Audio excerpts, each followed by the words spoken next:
ಬಸವ ಜಯಂತಿ ಪೂರ್ವಭಾವಿ ಸಭೆ ಬಹಿಷ್ಕಾರ. ಬೆಳಗಾವಿ ಜಿಲ್ಲೆ ರಾಮದುರ್ಗ ತಾಲೂಕಾ ದಂಡಾಧಿಕಾರಿ ತಹಶೀಲ್ದಾರ್ ಕಚೇರಿಯಲ್ಲಿ ಬಸವ ಜಯಂತಿ ಪ್ರಯುಕ್ತ ಪೂರ್ವಭಾವಿ ಸಭೆ ನಡೆಯಬೇಕಾಗಿತ್ತು. ಆದರೆ ಸಭೆಯಲ್ಲಿ ಸರ್ಕಾರಿ ಅಧಿಕಾರಿ ಗೈರು ಹಾಜರು ಇದ್ದ ಕಾರಣಕ್ಕೆ ಸಮಾಜದ ಮುಖಂಡರು ಬಹಿಷ್ಕಾರ ಮಾಡಿದ್ದಾರೆ. ಜಗಜ್ಯೋತಿ ಬಸವಣ್ಣನವರ ಜಯಂತಿ ಆಚರಣೆಯ ಸಿದ್ಧತೆಗಾಗಿ ಕರೆದಿದ್ದ ಪೂರ್ವಭಾವಿ ಸಭೆಯು ಇಂದು ಗದ್ದಲಕ್ಕೆ ಕಾರಣವಾಯಿತು. ಸಭೆಗೆ ಪ್ರಮುಖ ಸರ್ಕಾರಿ ಅಧಿಕಾರಿಗಳು ಗೈರು ಹಾಜರಾದ ಹಿನ್ನೆಲೆಯಲ್ಲಿ ಆಕ್ರೋಶಗೊಂಡ ಕನ್ನಡ ಪರ ಸಂಘಟನೆಗಳು ಮತ್ತು ಬಸವ ಭಕ್ತರು ಸಭೆಯನ್ನು ಬಹಿಷ್ಕರಿಸಿ ಹೊರನಡೆದಿದ್ದಾರೆ.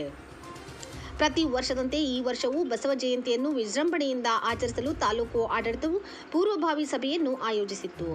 ಸಭೆಯ ಸಮಯ ನಿಗದಿಯಾಗಿದ್ದರೂ ಗಂಟೆ ಕಳೆದರೂ ಸಮಾಜ ಕಲ್ಯಾಣ ಇಲಾಖೆಯ ಅಧಿಕಾರಿಗಳನ್ನು ಹೊರತುಪಡಿಸಿ ಯಾವ ತಾಲೂಕಾ ಮಟ್ಟದ ಅಧಿಕಾರಿಗಳು ಸಭೆಗೆ ಆಗಮಿಸಿರಲಿಲ್ಲ. ಸಭೆಗೆ ಆಗಮಿಸಿದ್ದ ಬಸವ ಭಕ್ತರು ವಿಶ್ವಗುರು ಬಸವಣ್ಣನವರ ಜಯಂತಿಯ ಸಭೆಗೆ ಬರಲು ಅಧಿಕಾರಿಗಳಿಗೆ ಸಮಯವಿಲ್ಲವೇ, ಇದು ಮಹಾಪುರುಷರಿಗೆ ಮಾಡುವ ಅವಮಾನ ಎಂದು ಆಕ್ರೋಶ ವ್ಯಕ್ತಪಡಿಸಿದರು. ಅಧಿಕಾರಿಗಳ ಬೇಜವಾಬ್ದಾರಿತನವನ್ನು ಖಂಡಿಸಿದ ಸಂಘಟನೆಗಳ ಮುಖಂಡರು ಸಭೆಯನ್ನು ನಡೆಸಲು ಬಿಡದೆ ಕುರ್ಚಿಗಳನ್ನು ಖಾಲಿ ಬಿಟ್ಟು ಹೊರಬಂದರು. ಸರ್ಕಾರ ಬಸವಣ್ಣನವರನ್ನು ಸಾಂಸ್ಕೃತಿಕ ನಾಯಕ ಎಂದು ಘೋಷಿಸಿದೆ. ಆದರೆ ಇಲ್ಲಿನ ಅಧಿಕಾರಿಗಳಿಗೆ ಕನಿಷ್ಠ ಸಭೆಗೆ ಬರುವ ಸೌಜನ್ಯವಿಲ್ಲ. ಎಲ್ಲಿಯವರೆಗೆ ಜಿಲ್ಲಾಧಿಕಾರಿಗಳು ಅಥವಾ ತಹಶೀಲ್ದಾರರು ಖುದ್ದಾಗಿ ಬರುವುದಿಲ್ಲವೋ ಅಲ್ಲಿಯವರೆಗೆ ನಾವು ಸಭೆಯಲ್ಲಿ ಪಾಲ್ಗೊಳ್ಳುವುದಿಲ್ಲ.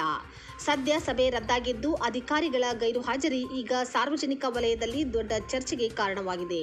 ಮುಂದಿನ ದಿನಗಳಲ್ಲಿ ಜಿಲ್ಲಾಡಳಿತ ಯಾವ ಕ್ರಮ ಕೈಗೊಳ್ಳಲಿದೆ ಎಂಬುದನ್ನು ಕಾದು ನೋಡಬೇಕಿದೆ. ಈ ಸಂದರ್ಭದಲ್ಲಿ ಜಾಗತಿಕ ಲಿಂಗಾಯತ ಮಹಾಸಭೆಯ ಅಧ್ಯಕ್ಷ G V. Nadagoudar, S M. Sakri, S G. Malawad, doctor Y B. Kulgod, G V. Bailwad, S S. Sultanpur, Shivanand Chikkodi, Chidanand Dodmani ಸೇರಿದಂತೆ ಬಸವ ಭಕ್ತರು ಉಪಸ್ಥಿತರಿದ್ದರು.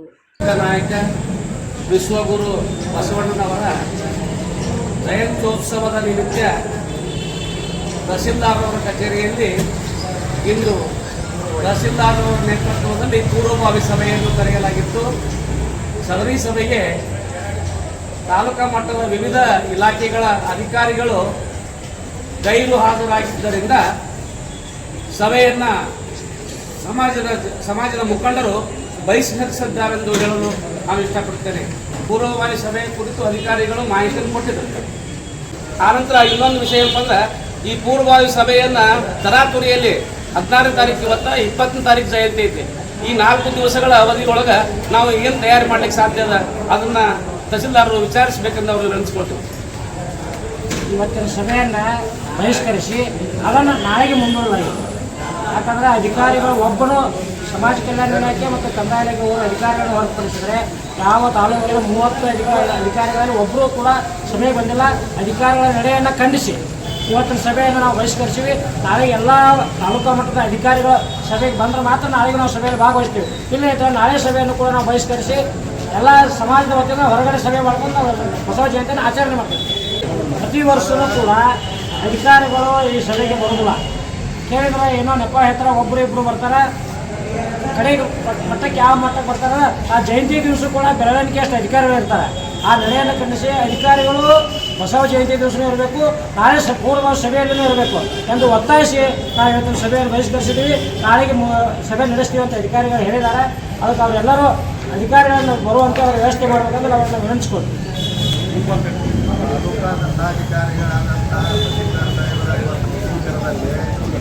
ಎಲ್ಲ ಲಿಂಗಾಯತ ಒಳಪಂಗಡಗಳು ಎಲ್ಲರೂ ಇವು ಗೊತ್ತಿದ್ದವರಲ್ಲ. ಅವ್ರಿಗೆ ಯಾವುದೋ ಇಂಟಿಮೇಷನ್ ಅವರು ಕೊಟ್ಟಿಲ್ಲ.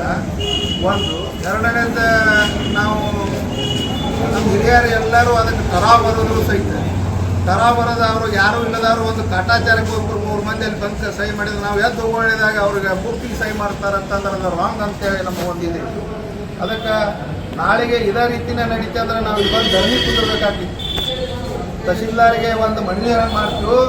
ನಾಳೆ ನಮ್ಮ ಬಸವಣ್ಣವರ ಸಂಸ್ಕೃತಿ ನಾಯಕಿಗೆ ಇಡೀ ಕರ್ನಾಟಕ ಸರ್ಕಾರ ಒಂದು ಸರ್ಕಾರ ಅವನನ್ನು ಗೌರವಯುತವಾಗಿ ಮಾಡಿದಂಥವ್ರಿಗೆ ಇವರು ಅಪಮಾನ ಮಾಡುವಂಥ ಈ ತಹಶೀಲ್ದಾರ್ ಸಾಹೇಬರಿಗೆ ನಾವು ಏನು ಹೇಳಬೇಕು ಅನ್ನೋದು, ಅದಕ್ಕೆ ಈ ನಿಮ್ಮಲ್ಲಿ ಮೀಡಿಯಾದವರಿಗೆ ವಿನಂತಿ, ಇದನ್ನು ಮಾಡಿ ಮೇಲ್ಮನೆ ಅಧಿಕಾರಿಗಳಿಗೆ ತಿಳಿಸ್ಬೇಕಂತೇಳಿ ನಾವು ವಿನಂತಿ ಮಾಡ್ತೀವಿ.